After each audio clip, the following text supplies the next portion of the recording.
Hi, this is Swan with Swan Amity Studios, and today we are looking at another little stitching adventure with Janeway, my B77 brunette. Here we go. We are working on a variation on curves. Recently at a show working on sample sandwiches, I got the curves done on this piece. I got the fun little wild feather done on this piece, and now I just need to finish up this corner. So let's turn that into a lovely little lesson on this variation on curves. Now, I tend to think about this as a raindrop shape or a small leaf shape, and then I like to stick a little line inside of them, and I think that kind of brightens it up and gives it a little more pizzazz. So let's take a look at what we're up to here. To make this shape, we're going to come out from our previous area, curve, and kind of roll back in like a raindrop-like shape. And the goal is to make it so that it's not too balloony, but a little balloony. So you can think about that in a couple of different ways. You can make them tiny too. We're not necessarily always wanting them to be exactly the same shape, so they might have a little more curve on one side. That's possible. Now, some of you have run into the situation where you're not quite sure where the next shape is going to go when you finish the one you're working on. And that can cause you to get stalled or uncomfortable. And sometimes we see that in extra tight stitches or a grouping of stitches that are all really, really small. And that's a little bit of a sign of hesitation. So, did you know that one of the tricks for avoiding that hesitation is just to go ahead and put something inside of your shape?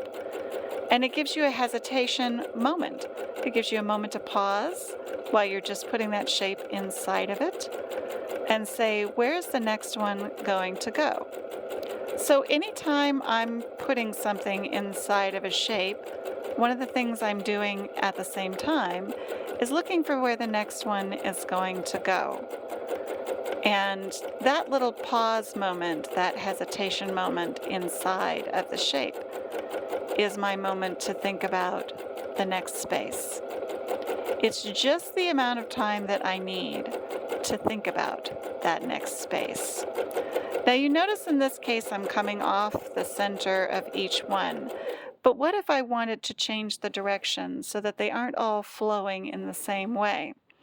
I could do that by wrapping the top part, that end of the drop, and bringing the base of the drop back into the next space. And that would give me the opportunity to change direction. I'm not coming from that original direction now. Now my new pieces, my new little drops, are going to be coming from this direction. So you can also change the direction of your drops from time to time if you want them to look a little different or feel more like an all-over pattern. I like an all-over that looks like it came from a lot of different directions. So I'm always trying to figure out how to rotate something or make it a little different. This one I'm going to just wrap in here and add that little section here. This variegated thread that we're working with today is a long variegation from Aurifil. I really like long variegated threads from time to time.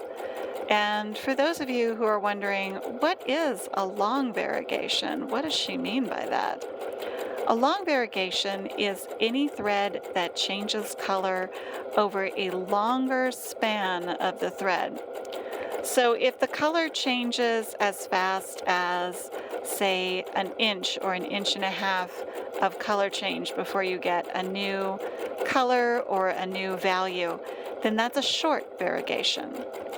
Aurifil does this fairly unique variegation change that I like to refer to as a long variegation.